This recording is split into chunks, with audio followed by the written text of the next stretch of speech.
Yeah, Uncle Chris is making crab apple chow. Listen, stay tuned. You're gonna love this one because I'm breaking it down and explaining why certain ingredients are meant to be in chow. You see that salt prunes? Yes. You see in shallots? Yes. It's supposed to be in there. Stay tuned. You're gonna love this one. It's not rage bait. We're using crab apples, as I said. Anyhow, stay tuned. We're gonna start by picking some of these leaves here, and this is shadow benny. Some people call it mandania or culantro. So I'm just taking some of the bigger leaves from the outer edge here, so I'll keep getting as the summer progresses. And I want a fair amount of it, so we've got all these here. Then as we make our way in the back here, of course we're gonna pick some Scotch bonnets. Fell on me there. I'm gonna pick a couple more, but we don't need as much. And then some of these guys here, yeah, these are gonna give me a nice little pop once the chow marinates for a bit. Crab apple chow. So of course we got the crab apples. Now there's gonna be a few of you all, when you watch this video, you're gonna say, well, Chris, that is not chow. Crab apple don't belong in chow. Salt prunes don't belong in chow. Shallot doesn't belong in chow. And to you I say hush, because had we have crab apples in Trinidad and Tobago and in the Greater Caribbean, we would be making chow out of it. Think about that for a second. If it was there, we would make chow out of it. The salt prunes, I will explain why. The shallots, I will explain why, as I always do with all of my recipes. So we've got the crab apples, we've got Scotch bonnet pepper, and I also have these little wannabe wee-wee-wee-wees, which I'm going to use whole. I'm going to keep them whole because later on when I'm eating my pickle, yeah, I call it a pickle, but it's a chow, it's a pickle, it's the same thing. I'm going to want to munch on that. I wish I had more limes. All I have is half of a lime left. I would typically want anywhere from a whole lime to 2 limes. I have 2 lemons, black pepper, sweet salted prunes, yeah? And you gotta head to the Asian store to get that. That's where, well, you gotta head to any Caribbean store as well. I got it here in Hamilton at Famous Recipe on King Street. Salt, sea salt, yeah? Shadow benny that we picked in the backyard. Shallot, and the reason for the shallot is it has the same flavor as garlic with an onion undertone. So I want to complement the ton of garlic that I like in my chow.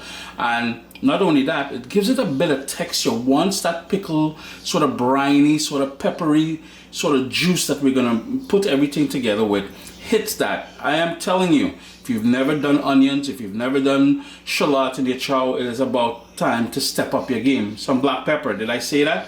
And we'll need some water, of course, to bring it all together. With the crab apples, yeah, you're gonna see some areas, yeah, I'm kind of borrowed from a place there. So what I wanna do is slice off that. It's gonna expose the crab apple itself, the flesh. I'm just gonna put that in the rubbish, yeah. And besides that, so if we found a perfect one, I don't even think there's a perfect, yeah, there's a perfect one, yeah. What I would do, I would take my paring knife and I would make some cuts. And the reason for making those cuts is because we want the sort of chow juice or the pickling juice to get in there. All that garlic, the shadow benny, all those different things. We want all of that flavor to get in there. Now, if you wanted to peel it, you can. But I'm leaving these whole. I want to sort of mimic as if you're making a plum chow, you know. So I want them whole, and this is going to go into a jar. I'm going to let it sit in there for about 24 to 48 hours. But that's the whole idea, is to give it those little cuts. And of course, wherever there's blemishes, you want to slice that off. And with this, I will also give that these little cuts. And all I'm using, and you see they're nice and fresh, so they still got a crisp to them. All I'm using is my paring knife here, and I'm cutting them, yeah? Crab apples, whole peppers, smashed garlic. Now with the garlic and the Scotch bonnet pepper, if you wanted to crush it, yes, that would be ideal as well. But the reason for me doing it in chunky pieces is, one, with the Scotch bonnet for instance, and the other whole peppers, is I want people to identify the actual flamethrower once they encounter it, right? But if you crush it, yeah, it's going to release more of the essential oils, which has the capsicum, which is the heat, right? Anyhow, The garlic, same thing. If people like nice big chunky pieces of garlic, which I do, I would recommend doing it like this. If you want a more pronounced garlic flavor, I would crush it and give it more of that garlic flavor. Scotch bonnet, salt prunes, and that has a bit of a sweetness to it as well, so it's going to have a salty sweet sort of flavor it's going to bring to the game. And this is, and the color adds a nice little dimension to the finished chow as well. Thinly sliced shallots, sea salt, lime juice, and I really wish I had more limes, and of course lemon juice. And I like adding the lime juice and the lemon juice, which is the acid essentially, directly over the shallot, which is going to help sort of cure it, sort of cook it quickly, as well as over the garlic and the salt, because that way it's going to make its way all the way through. And all we need to do now is give that a good mix, and we're going to give it some water and bottle it up. Hit that and mix just to make sure everything comes together nicely. And all we want to do now is I would get a glass jar, like a pickling jar, and I would put all of this in there and then top it up with water. You may need to add a bit more salt, but remember that sweet salty prunes will give it that salty briny flavor, as I mentioned earlier there. So what I would do, I would hold off adding any more salt at this point. After about 24 hours or so, or even 12 hours, you would taste it, you would crunch it, and this is the reason why I kept the skin. I want some of that crunch to remain in there. I just want all those flavors to permeate and get into those cuts that we made.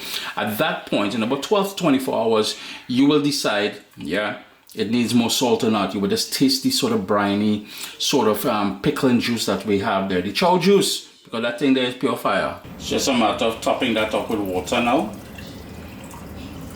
And I'm going to do the second one as well. You would just seal that up and you allow it to kusume inside there. And I said plums earlier because you can do it with plum, and that's just a sort of technique, but also with pomsite you would do the same thing, yeah? Into the fridge now and let that kusume. Ever so often hit them a little shaky shake like that, alright? And there you go. Head over to CaribbeanPot.com where I'll have the printable recipes, some extra tips and advice and stuff like that in making this incredible. Yeah, we're using that little baby over there. We call it a crab apple here in Canada. Anyhow, head over there. The recipe is there. And I'd love to hear your take on what belongs and doesn't belong in chow. I really would.